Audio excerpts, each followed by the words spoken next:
Hello everyone! I'm sorry that there wasn't a video last weekend. It was Easter and I had family in town all weekend and just spent a lot of time with them, so I didn't get a chance to film or edit anything, but I am here today with finally my March wrap-up.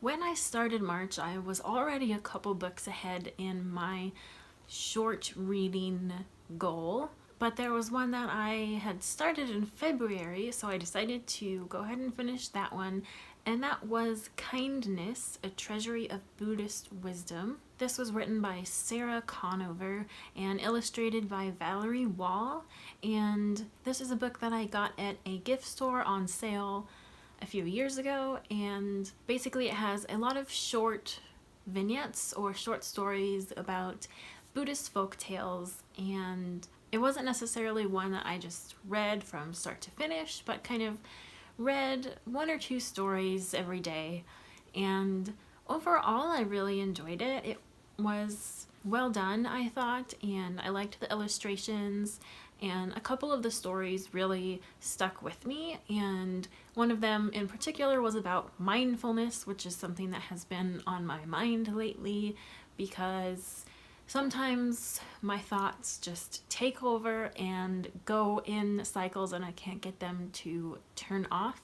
So I really related to that one in particular. And overall, I did really enjoy this one. I rated it 4 stars. I don't have my copy of Kindness with me because my mom currently is reading it, but I do have this one, which is in the same series, which is Ayat Jamila, Beautiful Signs, A Treasury of Islamic Wisdom. So I will probably be reading this month since it is basically the same size as the other one, so it's next on my list. After that, I read Lumberjanes Volume 8, and this finally came through at my library for me to read, and I really enjoyed it. I rated this one 4 stars, and I don't really have much to say about this one specifically since it is an ongoing graphic novel series, or rather comic series, but yes, if you haven't, I definitely recommend Lumberjanes. And then I finished an ebook that I started back in February, and that is Purple Hibiscus by Chimamanda Ngozi Adichie,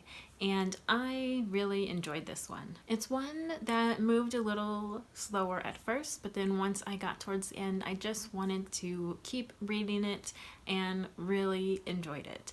And some of the things were really tough to go through, and you just really feel for the main character, and you just wish that she didn't have to go through what she went through. But it has just a beautiful kind of emotional thrust to the ending, and I just ended up really loving this one. I gave it 5 stars, and I definitely look forward to reading more by Chimamanda Ngozi Adichie. And this was the first novel that I read by her, but I have also read We Should All Be Feminists and Dear Wale, which was posted on Facebook, this kind of long essay about how to raise a feminist daughter. I had started Purple Hibiscus as part of Black History Month in February, but didn't quite finish it. But again, really enjoyed it and enjoyed reading it after reading Things Fall Apart by Chinua Achebe. The one I read after that is Dead Feminists, Heroic Heroines in Living Color. And this is basically a book of art broadsides that these 2 artists created that feature feminists that are no longer living, and obviously since they are all about dead women, many are from centuries ago and didn't consider themselves feminists because the word wasn't around at the time. So basically these 2 artists find a quote from a historic woman and illustrate it in a beautiful kind of poster essentially. And I really enjoyed getting to learn about their process and what went into all the design elements that were taken from that person's life or the time that they lived in or the area that they came from, and it's just really, really well done. And I actually own a little postcard by these two artists that I put into a frame, and this one is their image of Virginia Woolf. So the quote is, "Books are the mirrors of the soul." So it has some kind of mirror elements going on and lots of books. And then Virginia Woolf herself was a typesetter, so it has some kind of references to typesetting, like the print being backward here. And I love the purpleness, and I actually painted this frame purple to go with the image, and I really like it. So if you are interested in feminism or art or typography and printmaking, I definitely recommend looking up the Dead Feminists, and they have an Instagram, and definitely worth checking out. The two artists I should mention are Chandler O'Leary and Jessica Spring. I rated this one 5 stars. After that, I read a full book on mindfulness, which was The Mindful 20-something. And I just wanted to learn more about what mindfulness was, because it seemed like something that could help me control my thoughts a little bit better and find more quiet in my brain when I needed it. And I hadn't really realized that essentially mindfulness is just meditation. And it's not about actually having a perfectly quiet mind or like reaching nirvana or anything. It's just practicing your mental muscle of quieting and controlling your thoughts. So I did actually kind of meditate for 10 minutes every day for maybe a week or slightly less. And then I had a dog sitting and house sitting gig, and getting ready for that, and then doing that and the change of schedule, I stopped doing the meditation and didn't pick it back up afterwards. So I don't think it will become part of my regular life, but I'm happy to know about the tools that are there when I need them. For whatever reason, I didn't give this a rating on Goodreads, but overall I did enjoy it. And if you are getting into meditation and that kind of thing, go ahead and check it out. I don't think it had that much that was specific to 20-somethings. It had like a few examples of how you might apply it, but most of them were for like college people studying, and I am not in college anymore, and that was a long time ago, so really I think anyone could technically read this book. And then finally I got around to another short book from my own shelves. And since I had kind of read some more heavy or intellectual books, I felt like going with something fun, so I picked up The BFG by Roald Dahl. And I don't think I read this as a kid, and I don't think I've ever seen a movie adaptation, because there were some things in here that just did not seem familiar at all. And overall, I would say I enjoyed it. But reading this as an adult, as I've kind of mentioned with Roald Dahl books in my previous videos this year, there are some aspects of it that might not really go over well in a book published today by someone who was not as well loved as Roald Dahl. So in my review on Goodreads, I basically just said that the BFG is kind of just like a giant version of #NotAllMen, because he's like, yes, I'm a giant like all the other ones, but I'm the nice one that you can trust, and don't worry, even though I just kidnapped you and starved you, I will protect you. And at first the female character hates him and wants to escape naturally, but she comes to basically love him as like kind of a father figure or something, and it's basically Stockholm syndrome. I mean, I know that probably I'm digging into this a little too much and taking it too seriously, but I don't care. And I don't care if you think I'm some neo-Marxist, which I got called in a recent comment. So Anyways, I rated this one 3 stars. After that, I read Baby Monkey Private Eye by Brian Selznick, who is actually the illustrator, and it is written by someone else. It is written by David Serlin, and I came across this at work. It was a new book that had just arrived, and all of our systems and internet were down, so we couldn't really do anything. So I read this book, and it is essentially a beginning reading book. It's very easy, the words are very large print, and there's lots of illustrations, so even though it is relatively thick, it goes by very quickly, and it's very cute and charming and perfect for an early reader who needs repetition and is also starting to pay more attention to illustrations and what clues might be gathered there about what's about to happen. And I also thought that the ending with his last investigation was so cute. So if you're a fan of Brian Selznick, this one might be a little different from his typical books because it's meant for a much younger audience, but it's still adorably charming, and I definitely recommend it. I rated it 5 stars. After that, I finally finished the 9th book in the Wheel of Time series, Winter's Heart. This one took me about a month to read, but as I got closer to the end, I really focused a lot more on it and got through a few hundred pages in a few days. So I did really enjoy this one. Parts of it definitely were way too long, and you can tell when the author is just struggling to get his word count up to his publisher's demands or whatever, and when something exciting is actually happening and he's using his proper writing skills.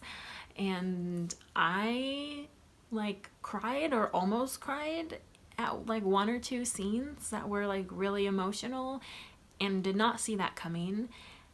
And I do really care about the characters, so overall I did enjoy this book and rated it 4 stars. And I think it's only going to get better from here because I've heard as the series gets closer to the end, things start to wrap up a bit more and get more exciting. So I don't have that book with me anymore because I sent it back to my brother, who I have been borrowing these books from. But I do already have book 10, Crossroads of Twilight, waiting for me on my shelf, so I might get to this by the end of the year, so it's not so long between these books because there's a lot of characters and storylines to keep track of, and I don't want to forget them like I did after reading the 8th book. After that, I read another children's book from the library, and this was Franklin's Flying Bookshop by Jen Campbell.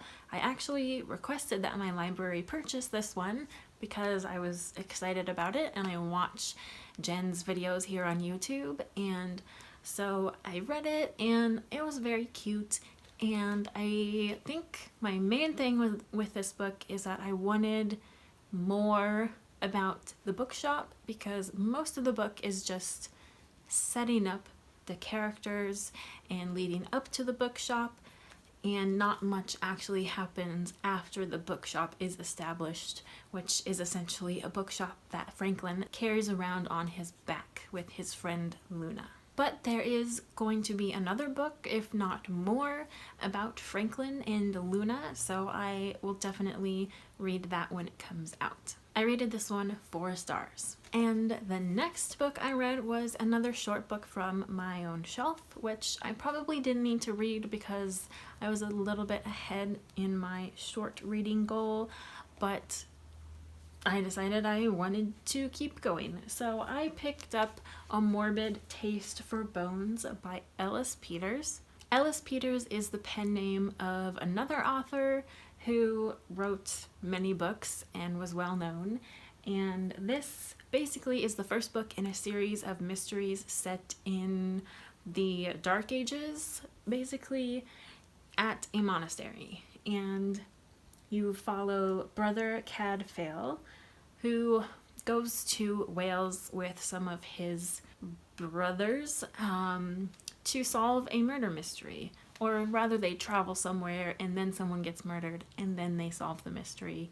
And 1100s Great Britain following some monks around isn't really my favorite setting for a book, and there's nothing really fantastical about this series, or at least this book, but I enjoyed the writing and I thought it was pretty witty, and I enjoyed the mystery, and the ending was pretty darn good too. So I rated this one 3 stars. I don't think I will be continuing on with this series, though I thought it was pretty interesting because I actually came across this book in a Uline catalog, and they basically have a ton of supplies for like shipping and boxes, and in one of the pictures of a box they had like 100 of these books stacked in there, and I was curious what it was. So now I know. And if you don't know about Uline catalogs, they are very interesting and often have very creative covers. And finally, the last book that I read in March was Chopsticks. This is by Jessica Anthony and Rodrigo Corral, and Rodrigo is actually the illustrator for the cover of The Fault in Our Stars and Turtles All the Way Down, I believe, and many other books. So it was interesting to get to see a book that he had actually took part in creating himself.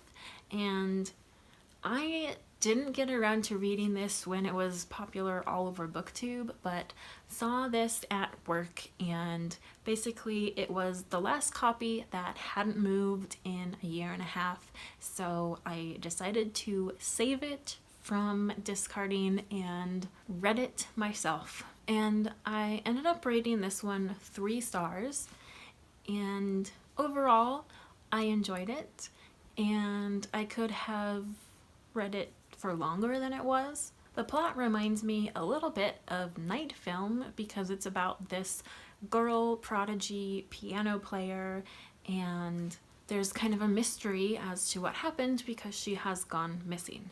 And there's kind of a romance, and at the end there's this big twist where you're like, what the heck?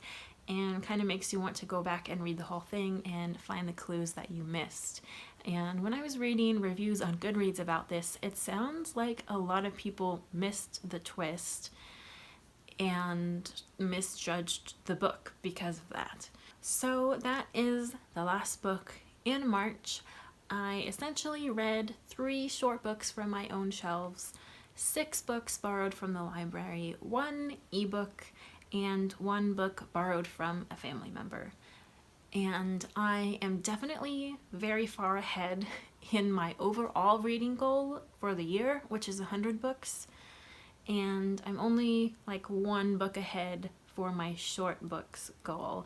So I'm going to try to focus more on the physical books on my own shelves and less on library books, which I have been saying for like a year, but I'm still working on it. And if you want to know how well the progress has been going for freeing up more space on my own shelves, well, you can look and probably see right back there. That end is where I have been pulling from for the short books to read, and there's no extra space there. So turns out I have been getting just enough books to fill that space right back up again further down where the bigger books are. So that's how that's going. As for the announcement, which you may have noticed in the title, I just wanted to give you guys a heads up that as of about a week from now, I will be working full-time again.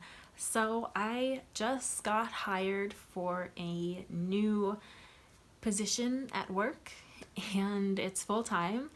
And basically it's kind of the same position that I am now, but a little more specialized and at a new location.